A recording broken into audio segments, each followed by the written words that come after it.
Hey there, basket brains, disc dorks, and frisbee freaks. Emerald City Disc proudly brings to you the greatest podcast in the world. We got the Darkwing Disc, Kirby Snyder, the Fairway Finder, Ollie DePina. This is KO Disc Golf Show. Welcome to episode 91. This is the Cloister episode. Famous players that wear the number 91. We got Dennis Rodman.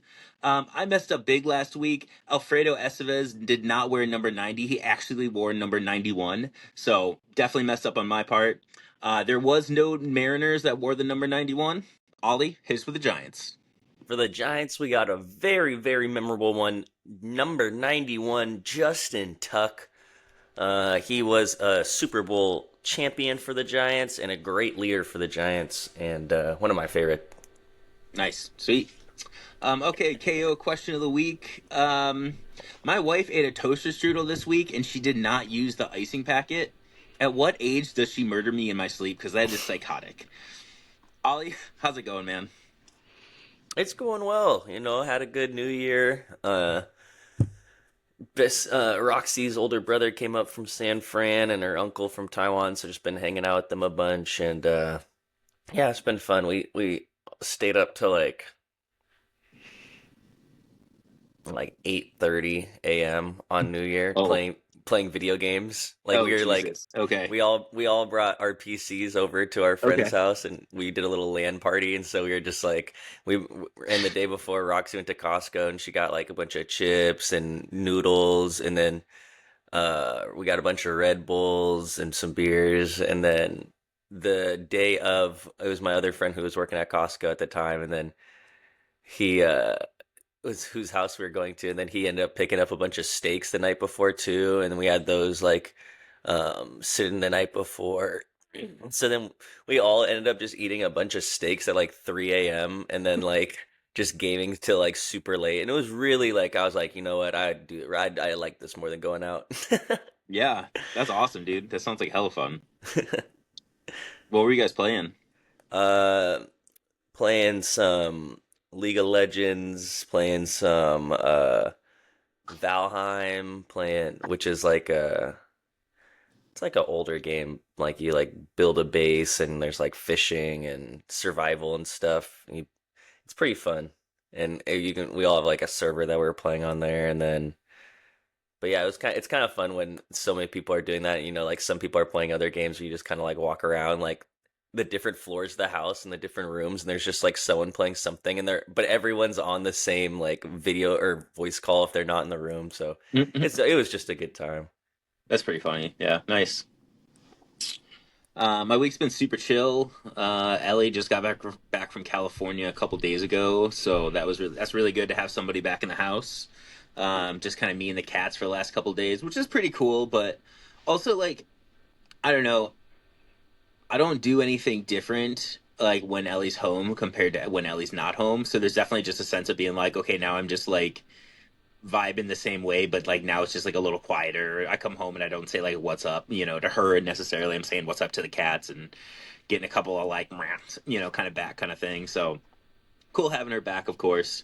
Doing a bunch of lessons. Had some lessons this week with Kim, Derek, and James. Kim and Derek are awesome. They're a married couple who are pretty new to the game, and dude, they're like so. Both of them are just like so passionate and so excited about it. It's really cool to see, and it's really cool kind of seeing their progression and just how into it they are is really really awesome. Pretty excited. We're past the shortest day of the year, so that's really nice. The shortest day of the year was December 22nd. So every Oh, day we're getting nice. every day we're getting a couple more minutes of sunlight here and there. So, um, yeah, I don't know. It always kind of feels like once we're past that like winter solstice, I'm like, okay, we did it.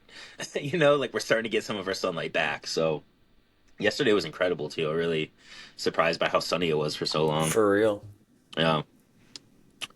I got a new sponsorship announcement. I'm gonna make like an official Instagram post like pretty soon, but I signed with a disc golf apparel company called Disc Golf Threads. So very exciting there. If you happen to go on, see something that you like, use the promo code DWD for Darkwing Disc, and you'll receive, I think it's like 10% off or 20% off. I forget how much. And I get a kickback as well. Even if you just go on and like check out, the website, even if you kind of just like look up my name or look up Darkwing Disc, look up Kirby Snyder, they kind of give me stats to say like how many people have been on my page. It shows me that I've visited my page 3 times now in the last month and like that kind of thing. So go on there, go on Disc Golf Threads and check it out. I'm really excited about that partnership with them. I started creating a jersey with them yesterday. Ollie helped me out with it a lot, which was really helpful. Ollie had like I reached out to Ollie yesterday to ask him about some like style choices in that because I don't know if anybody notices, but Ollie actually has like a really, really good sense of style. And it's like a whole family thing. Like even like his mom dresses like super, super nice and has like a really nice sense of fashion in that. So really appreciate Ollie helping out. I sent some design choices over, and hopefully, they're going to get through. But the idea behind it is going to be a Mighty Morphin Power Ranger like chest logo, but it'll kind of have like the diamonds, and then we'll see about some of like the other like minor details and stuff like that. But that's at least going to be like the initial inspiration. So we'll see Right. where it goes. When they do come out, I'm going to be super excited to be repping them and. Hopefully some people also like the jersey and they'll pick it up themselves too. Let's go. What Yeah. do people look up on disc golf threads to find you? I don't have Just anything on there yet. We're making the jersey now. okay, okay. But yeah, I think I should have Something's some stuff on there relatively soon. okay. Maybe That'd be I cool. think maybe in the next like couple of months, but still, if you order anything off of there, just go ahead and use my promo code, and they'll still hook you up with like a discount. I really like they have a It's the Cat Lady Vibes polo from Stephanie Mm-hmm. Scherer. Uh, I get they're like, hey, as part of your signing thing, you get a jersey. And that was the jersey I requested because that one is just really, really cool looking. I think it's really, really silly and goofy, absolutely perfect. So we'll see. Um, Another thing that I thought was kind of interesting and yeah, just kind of like fun to kind of like look at and kind of dive into. I'm now on UDisc. I am I don't know, whatever UDisc calls it, steward or whatever for both Lakewood and for South Fork Landing. So I get the stats for both of those courses, and I thought it'd be kind of fun to go through those stats here on the show and kind of talk about them a little bit. There's some really interesting stuff. All this stuff says that it's from December 1st to December 31st, and this one specifically is for South Fork Landing. So they had 386 rounds tracked on UDisc, and that was over 165 players. So South Fork Landing came in as the 551st most played course in the world. And it was the 468th most played course in the United States and the 19th most played course in Washington. There was 34 players visited the course for the first time, and four disc golfers played their first UDisc round ever at South Fork Landing. Hmm. So that's pretty cool. All happening in the month of December there. Norwood Golf had the most rounds played at South Fork with 10 rounds. Um, Okay, this is kind of interesting. This is like player activity by skill level. There were 11 rounds rated under 50, which is the UDIS rating. So there was 11 rounds under 50, which is rookie. There's 42 rounds rated between 50 and 100, which is beginner. There was 122 rounds rated between 100 and 150, which is recreational. 141 rounds rated between 150 and 200 intermediate, 34 rounds between 200 and 250 advanced, and then 12 rounds rated over 250, which is elite. So I don't know what the actual score is that you have to get that 250, but not there's only 12 of them out there. It's pretty good. December 31st was the busiest day of the course. That was interesting with 54 rounds played. Um, there was players from 15 states that played South Fork, and then players from two different countries, just United States and Canada. So thought that was kind of interesting. I'm gonna run through Lakewood real quick too, because Lakewood stats are honestly a lot more impressive than South Fork's are. So for South Forkland or for Lakewood, there was 672 rounds tracked on UDisc, 313 UDisc players visited the course. Lakewood was the 205th most popular course in the world, 178th most popular course in the United States, and fifth most played course in Washington for the month of December. So pretty interesting there. UW Crew, I don't know who that is, but they played 12 rounds at Lakewood, and that was the most rounds played by anybody. 42 players visited the course for the first time, and seven of them played their first round ever at Lakewood. Also cool. Okay, so there was 10 rounds under 50 at rookie, 54 rounds between 50 and 100 at beginner, 146 rounds between 150 and between 1 and 150. There's 314 rounds rated between 150 and 200, so that was the bulk of them. There was 99 rounds rated between 200 and 250, and there was only one round rated over 250, which was labeled as elite. So Hmm. one person out there shot better than everybody else did. I think that's pretty cool. Um, there was 17 states, and people came and played Lakewood from four different countries. There was the Netherlands, Japan, Canada, United States. Heck yeah. I think that's pretty cool. And that's all really for Lakewood and South Fork stats. But I get those every month, and I'm like just kind of sitting here looking at them myself, being like, I don't know what to do with this. And like, we have an outlet where we're talking to people, so why not, dish it out Yeah. there? So, um, all right, time to get into the tournament recap presented by Emerald City Discs. Tournament recap by Emerald City. Emerald City. Emerald City. Emerald City Discs.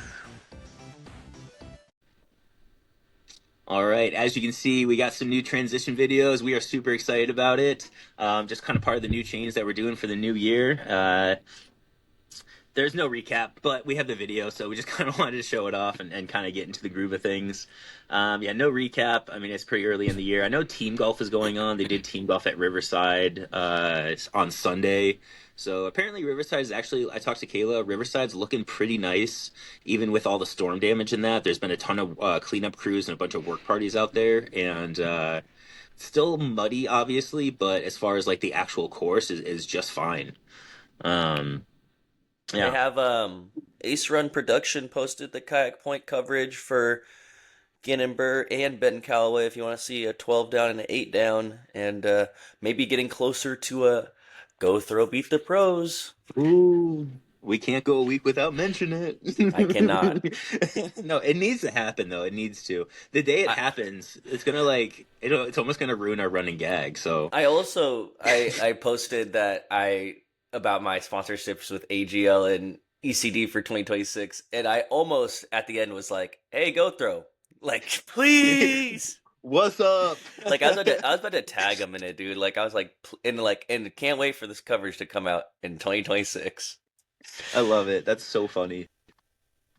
All right, getting into the tournament look ahead. This is presented by GG Threads. Do I have everybody's attention now? There can be only one World Wrestling Federation champion. Acknowledge me! All right, coming up next week we have the Say It Ain't Snow. Say It Ain't Snow. We have made the ultimate decision to not ultimate, but we ultimately made the decision to move the event to Seatac. We felt that it was just going to be a lot easier for like teeing area surfaces and that kind of thing. The plan is to play OG18, and the female layouts or the female divisions are going to have modified pars. I don't know exactly what holes off the top of my head. Kayla she gave me like a list. I don't have it around me. But some of the pars are just going to get changed to having some more par fours and stuff like that. Hopefully that increases the amount of women that want to come and play our events. I know right now we already have, I think, 7 or 8 women that are signed up. So Yeah, I'd love to. I mean, that's at least two cards. I'd love to get, two, three, four cards out there full of ladies. I think that would be really awesome. I mean, as many as we can get, really, but I think that would be a pretty achievable goal, asking for like three or four cards, maybe. So, looking forward to that though. Like I said, OG18. We are just waiting for like final approval from Parks. We weren't going to hear anything over the weekend. Ollie and I are filming this Monday morning, so I feel like at best I'm going to hear from them later today. But if they end up like telling us that they can't approve our whatever for the weekend, which I don't know why they would, but if they ultimately saying that we can't reserve the park, we're just going to have to cancel the event and. Sucks, but kind of is what it is, kind of thing. So, but we're doing everything we can, and I think what I think I am actually like excited for the change to Seatac because I go and play Seatac like Hmm. pretty regularly, and going out to South Fork's like kind of a little bit of a trip for me, and yeah, just the tee pads being in tough condition. As we get into the weather, we're going to see that this week is not going to be very nice. So, but yeah, we'll get right into the weather look ahead, presented by AGL Discs. Weather look ahead. Together we can reduce, reuse, and recycle for a greener future for disc golfers. Oh yeah. All right. All right. So weather for Seattle here. It's about to be kind of a rough week, and then into like a nice weekend or a relatively nice weekend for this time of year, I would say. Every day we're looking at temperatures between mid 30s and high 40s. I got like a 49 on the board on Friday. I got a 49 for the high on the board for Saturday too, which is pretty sweet. Wednesday, Thursday, we're looking at a low of like 36 though, so definitely going to be on the chillier side, but getting into some warmer weather on the weekend. Um, it looks like Tuesday and Wednesday are going to be pretty heavy rainfall for most of the morning to the afternoon, and then Thursday and Friday there's just going to be like steady rainfall, and then it looks like Saturday the rain should be pretty chill. Knock on wood.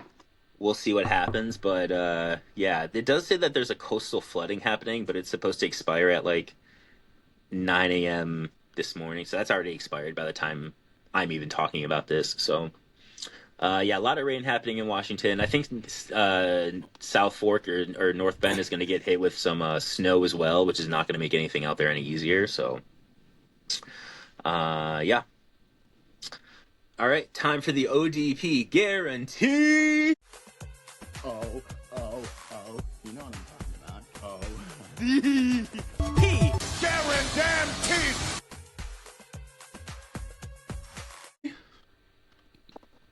Ollie, hit us with it, man. What do you got? We're on a 2 wrong streak, and I, I, I'm just, I'm at, I shouldn't have gone against the Seahawks, so that's on me.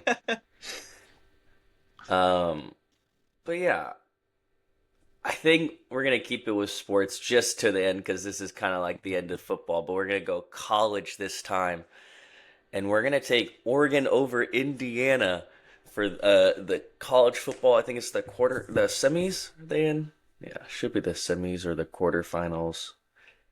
But they're playing. Oregon is playing Indiana. Indiana's undefeated. Oregon's one loss. It was on Friday at 4:30. I'll be watching. Okay, check it out. All right. Oregon over Indiana. What do you know? Oregon I think over. I think we said you're 4-8 right now so far, so you got Yeah, 50%. I gotta fact check it, but I think that's right. Yeah, let us know if you're keeping tabs better than we are. Let us know because there are times where we're just kind of like shooting from the hip Nah, out there. I'm pretty sure it can't be worse than 50%. My head said that it was like Over 50. four. I thought you were like 4 for 9, but I might be wrong on that. I thought I was like, I thought I was like 4 for. I thought I was above 50% until the last 2 weeks, and then I just have lost some. Yeah, I don't remember. All right, we'll double check that. Yeah, we'll figure this out later. Just sitting here in silence while we research it. Really good show. All right. We're gonna move right into this is kind of fun. We're gonna have like a rotating segment around this time of the show. We're just gonna kind of bounce around a couple of things. We have some ideas. I don't have any intro video for this yet. Maybe we'll build towards that, but This rotating segment, this is going to be kind of our local course review. Ollie and I are going to go through let's go through all of the courses in the Washington area, or just kind of our general area, and just kind of talk about the pluses, the minuses, the things we like, we don't like, and kind of everything in between. So, this week for the first course review, we are doing Seatac. Seatac is my favorite course to play down here in the South Seattle area, or just in the Seattle area in general.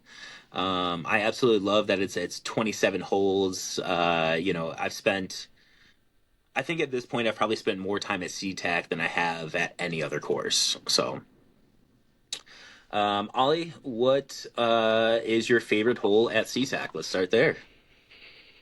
Oof. I think that's just tough because there's just so many great ones, but picking one hole, I think I'm gonna have to go with hole 23. Really, that's your favorite hole? Yeah. Wow. I What? think that's Yeah, talk to me about it.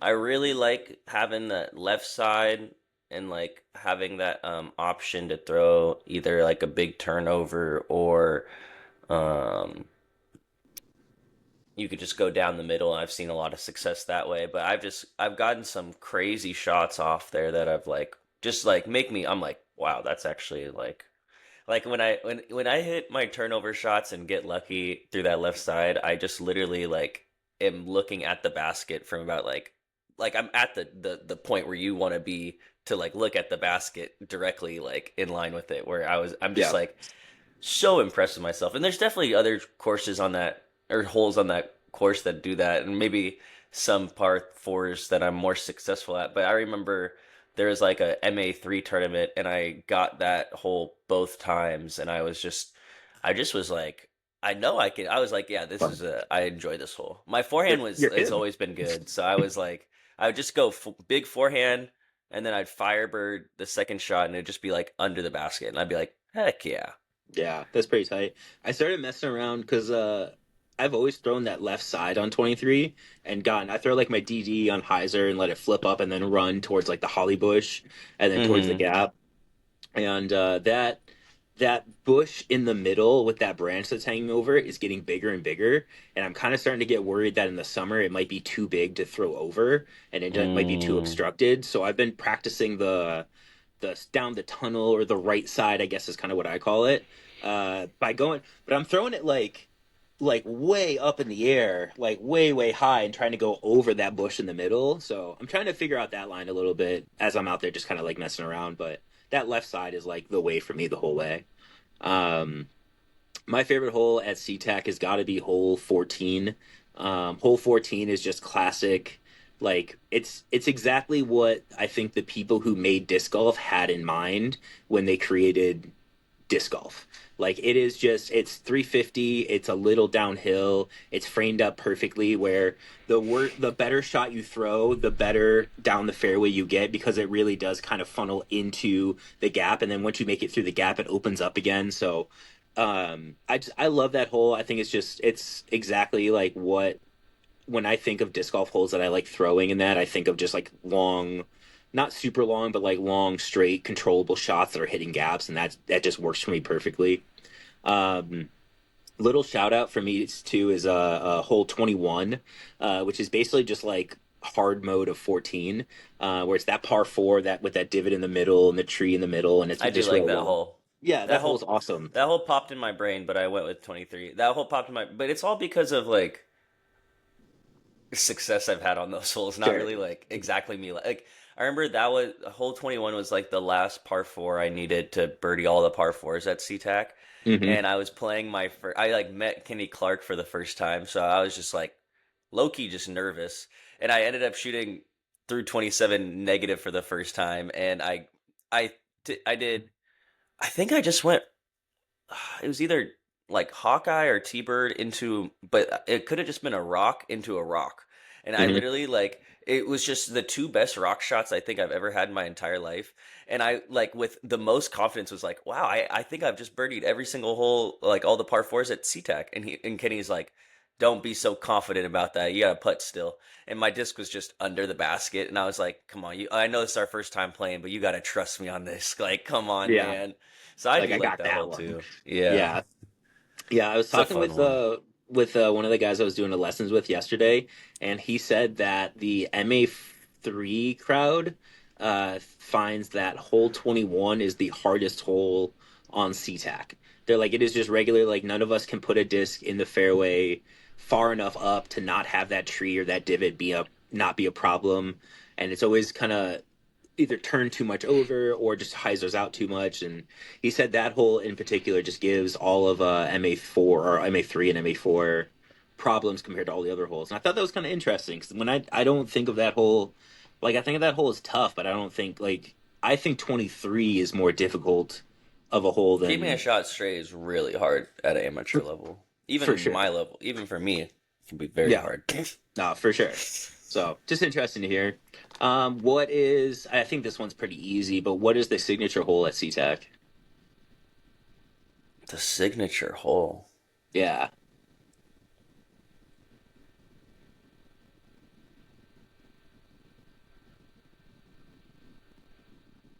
Maybe just 27? It's 27. Yeah, it's Yeah. 27 without a doubt. Yeah, it's got to be. I think, especially up on that rock, it's perfect. You know, it looks so good. So, yeah, that's got to be. Let us know what you think the signature hole is, but I think it's got to be 27.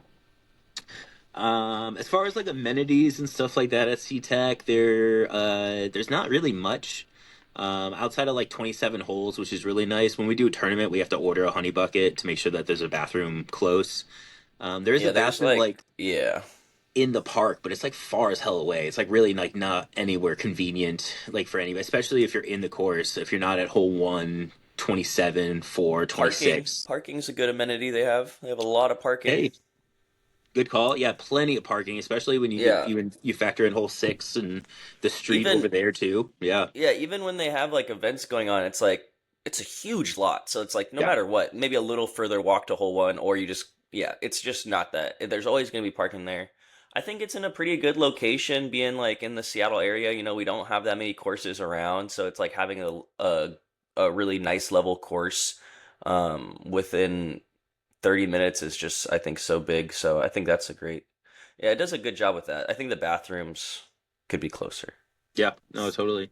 Um, I think. Yeah, no, I totally agree with you about the parking. That is like a huge, huge plus about that place. Is you know, no matter what, you're gonna be able to park at least somewhat close to it if there's like when there's soccer games and cricket going on and all that kind of stuff. So, Yeah, sometimes I um, go to a tournament, I'm like, the heck am I supposed to park? Like, I just don't yeah, even like the lot looks so full. People are parking on like the street where I'm like, is hmm this where I'm supposed to go? Or like, I don't know. Sometimes it's really confusing. Like Delphi gets pretty cluttered sometimes too, where I'm like, I gotta park all the way back here? yeah, You up know? in like the neighborhood, and Yeah, you're I'm like, yeah, like, yeah, you're like walking like a quarter mile to get to hole one. You're like, Jesus Christ, yeah, nah, for sure. That's funny. I like I Delphi though. Not they have a good lot too. It's just they're big tournaments Mm, there. no, definitely. I love that SeaTac has 27 holes. One of the things that I think goes under the radar for people, especially locals that play, is that when you get to hole 18 on any like normal disc golf course, like let's say you're playing Lakewood a lot, when you get to hole 18, your body naturally is just going to start to be kind of gassed out. Like that's your gas tank.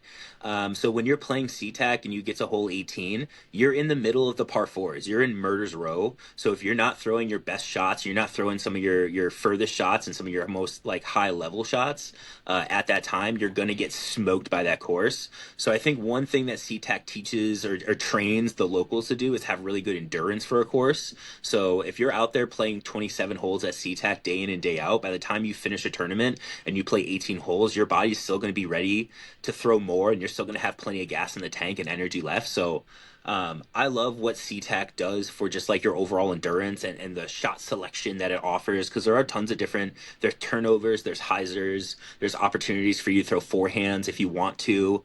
There's some holes that I kind of stubbornly don't throw forehands on, even though I could. There's plenty of spots.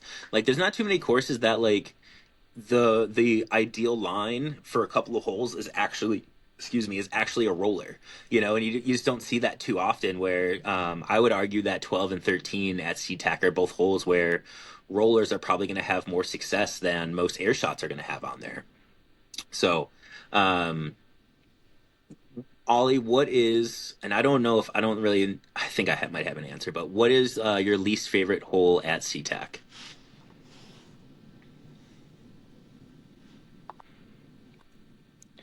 Kind of controversial, I think.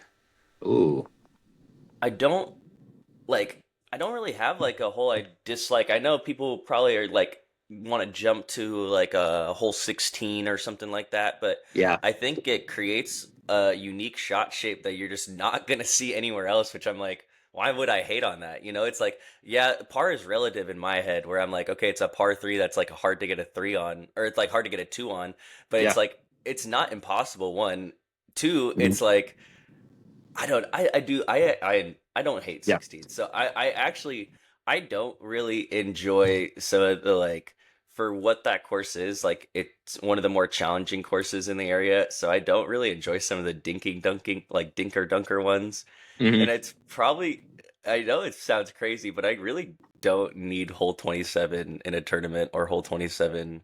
It just seems like Yeah. it's for fun. Like I just don't like It's it's yeah. more of like a practice basket situation. Like I don't ever just throw one on that hole. Like I don't Mhm. know. It just No, I that see what you're saying. might be the one I don't dislike any hole in C-Tag. That might be the one y'all can keep. Sure. It's just like the least see, I it's interesting because the reason why you dislike that hole is the same reason why I dislike my hole, which is hole 20. And I think that's going to be kind of on the like less popular side because I don't think hole 20 is a very good hole right now that it's so wide open on that top part. Back in the day, probably like 5 years ago, there was a laurel bush on that elevated platform up to the Mm-hmm. left. Yeah. And so it made getting up there like you couldn't throw a disc on top of the hill. You intentionally had to throw a disc to the bottom of the hill and to the right, and then you would want to throw something kind of like curvy and flexy to Mm. kind of get up to it. So once they removed that laurel, and now that like I'm putting discs in that foundation, I'm beating the foundation sometimes, or I'm having like circle two putts. I just don't think that's a great hole. I would really like to see that basket moved in and to the left side on top of that hill, to where you can still kind of reward the power players for throwing a disc on top of the hill, but you still have to throw like a good shot to get up there Yeah. and that kind of thing. So I think for that reason, that's my least favorite hole, but it's not necessarily like it's not a bad disc golf hole. It's just as far as what that hole could be and what that hole offers for me, not my favorite. Um, you got anything else for SeaTac, man? I think that's about it for me. I enjoy that. I think SeaTac's amazing. It's like one of the it's the like most consistent place that tournaments are done in Seattle, which is like really, really cool to me. I had some of my first like viewing of touring pros at SeaTac, so there's always like cool. I think that's like a cool little shout where like sometimes you'll just see like Joel Freeman was there a couple years ago with Hmm. Marweed and Chandler Kramer, and so it's a cool enough thing that brings some people outside of the local for some of those bigger SeaTac tournaments. And so just even if you're not playing in it, it's literally worth it to go down and watch, which makes it and then it's so cool like seeing locals compete against like on our home turf, show them like this is why we play this course and why it's awesome and stuff. So Yeah. I think there's a lot of really cool things with SeaTac. Yeah, I think it's like a out of 10, I'm rating it for. I'm just talking about Washington. I don't want to even like incorporate or compare other states and courses and stuff. And I'm giving it a Mhm. solid 8.6 out of 10. Yeah, I Wow. All really right. I think it's up there with it. Just how the level of play of the course. Yeah. So I like that. I didn't even think about that in this like rotating segment thing, but I love that as like a give it a rating out of 10. So we're only going to compare it to like other Washington State courses. That's the rule there. Yeah, I think so. Because if I go further, my chair's messed up. I just look crazy No, right you're good.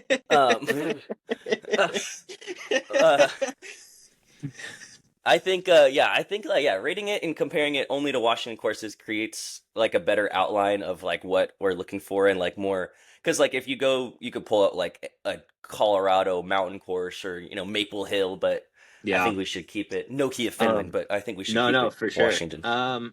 That's okay. So if I'm going off of just Washington State courses and I'm gonna give it a rating out of 10, I think I would give it, um, I mean, I'm gonna give it like, yeah, like a 9.1, where it's like really great. Like I can't like I'm Yeah, not as I'm kind of just running through my favorite courses in Washington, I'm like the Seatac offers all of the things that I like. The I worst part think of the one Seatac is thing. how no, go ahead. Yeah, no, I was about to say the Yeah. same thing. So Yep, the worst part of Seatac is how flat it is and then how yep. loud it is, right? And it's like, but with how flat it is, it still offers plenty of shot shape varieties and stuff like that. And I don't even really notice the planes, especially like I got a podcast in my ear and I'm just kind of vibing. Like I don't even really notice it too much. So yeah, I think I would give it like a 9.1. What would you guys rate Seatac? Let us know like down We'll below what take you we'll take our two and make the middle, and we'll just keep track of the KO Yeah. grade. So like a 8.6 and a 9.1 is we'll do like a 8.8 or something. Yeah. I love that. That's 8.9. really good. And And 9.1. so Cool. SeaTac is officially the KO Disc Golf Show's #1 course, rated and reviewed. Done. Easy. Only one. Yeah. All Awesome. right. Time to answer the KO question of the week. My wife ate a toaster strudel this week and did not use the icing packet. At what age does she murder me in my sleep? For reference, I am 35 right now, so I'm probably going to say around like, probably like 52. I think somewhere around there is where I'm expecting it. I don't think there's anything wrong with raw dog and a strudel from time to time. That's insane of you to say. What? No. That's What do you do with the icing packet then? That's crazy. So I guess that is kind of the follow up. Like, I, oh my god, I don't even know how to process that. You I got a don't. hot dog yesterday. Guess what I put on it? Nothing. That I can't even. A toaster strudel is totally different. The But I'm icing, just it's saying. like I'm just it's like saying. it would be like if you just like deep throated the glizzy and just like, nah, I don't need the I bun either. basically do. Yeah, like that's crazy. It's just calories, man. I need a little intake, man. That's Some nuts. No It's way. efficient So, to get it down. I don't know. Sometimes it's in the way. It's like it's another flavor, but like um, what if I just want a toaster strudel? I kind of I don't know. That's nuts. Now, I guess here's my other follow up question to that. Now I have an extra toaster strudel icing packet. You just double What glaze. should I double glaze or should I save that and maybe like use it on like I don't know like ice cream or something or should I like find a fun use for it or should I double glaze? I I'm Should I buy another box of toaster strudels and give it like 1/6 of the icing packet for every one so Oh, you get like the little evenly more. distribute it. Yeah. Let us know what you would do. Let us know if you think it's psychotic that anybody would eat a raw My dog. Like answer raw though dog and for toaster strudel is wild. Like that's insane. I had Roxy's aunt like she was like I'm gonna start gagging if you keep talking about how you eat. I'm like I was like, I right before I got here, I went grabbed a glizzy. It just makes it a little more grabbable. Like I feel like I can I could literally run with it in my hands. Yeah. Because like if what happens if you squeeze a little hard on it? It's nothing. It's just bun and meat. Like it's not like getting all over you. Like sue me. Yeah, I feel like you have a lot of experience with bun and meat, so um on that note, we'll get right into the draft this week. This week we are doing the Taco Bell menu draft. So just drafting items off of the Taco Bell menu. Ollie, I'm going to take the first pick and give you the wraparound. And for the #1 pick, I'm just going to go with the all-time classic there. Um, I'm going to go with the Crunch Wrap. Because it's good to go. It's the perfect utensil. The What thing a that I love most about Taco Bell is that they really don't mess around with anything. They don't lie to you. They don't try to tell you that it's healthy. Really, they're just like, we got a different shape. This isn't a Dorito. This has beans and this one doesn't. Here you go, kind of thing. So, Ollie, what do you got for the wraparound? I get my all-time favorites, my two all-time favorites. We're going Doritos Locos Taco. Yeah. Cannot go wrong with those in my opinion. Yep. Those are just like So good. Oh, and then steak quesarito is my next go. The That's like my quesarito. yeah. Quesarito is unreal good to me. Okay. My next Quesadilla two. burrito, like just in concept, that it literally is so good. Yeah. I'm pretty excited to get my next two. Actually, I'm gonna go with just your classic crunchy taco. I love it. I love grabbing just like a couple of Excited to crunchy get tacos on the something sides. not as good as mine? That's I do. crazy. See, I actually like the crunchy taco more than the classic Doritos Locos taco, but the Cool Ranch Doritos Locos taco was fucking awesome. That was next level for me. And then my next pick is going to be this one's off of the value menu for the $3 or less, and I like to get the I think it's called the stacker is what it's called. It's basically just like a quesadilla that they fold again and then toast. But I like to get the stacker and I like to sub the beef for chicken. So a stacker with chicken is really really good. I don't really experiment too much, and I'm starting to run out of picks. But I think the only time I'm ever going for a crunchy taco is if it's in the cheesy gordita crunch. Yeah. So I think I'll just go with that for my third pick. And then you cannot go wrong with the beefy 5 layer burrito. Give me the beefy 5 layer. Sure. It's Yeah, yeah. literally when it's cheap, it's easy. It's one of the cheapest burritos, I think, and it's honestly not like small. Yeah. The one. All right. So for my last pick, I'm gonna go. Oh, I gotta find it because I don't know the name of it off the top of my head. Here's. I run into this where I pre-order on the app, and then when I go to the drive-through, and they're like, "Is this what you ordered?" And I'm like, "I don't know the names of the thing. I just know the shapes, and I know that my app knows what it wants." Um, so my last pick is something that I don't actually like buy for myself very often, but I use my reward points on because I think it's a little too expensive for what it is. But it's the Chalupa Supreme. It's kind of in like a flatbread type of thing. Really, really good. That's another one that I like to sub out like steak or chicken for the beef, but really, really nice there. And then special shout out I mean, obviously Baja Blast is like kind of criminal that it didn't get fully picked. Oh, the The freezes. I love the Yeah, freezes. the freezes are great. They have a Mountain Dew. It's like Baja Midnight, which is it's like a plum flavored Mountain Dew Baja Blast.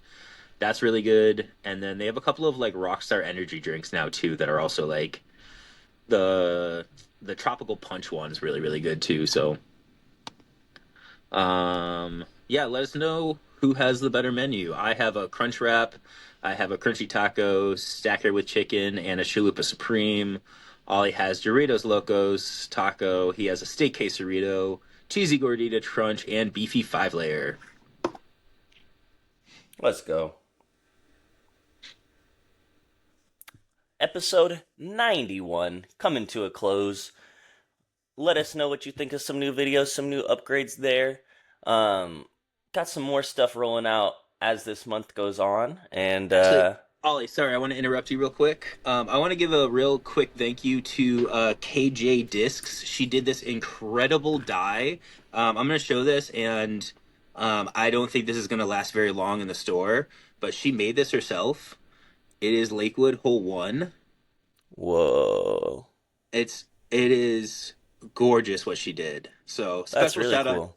yeah, special shout out to KJ. She dropped this off yesterday. This is going to be on the shelf today at Emerald City Disc. So come on by, Nice. pick it up, hang it on the wall, throw it. It's a zone, bottom stamp zone. So check it out. KJ Discs. Thank you, KJ. So good. Sorry.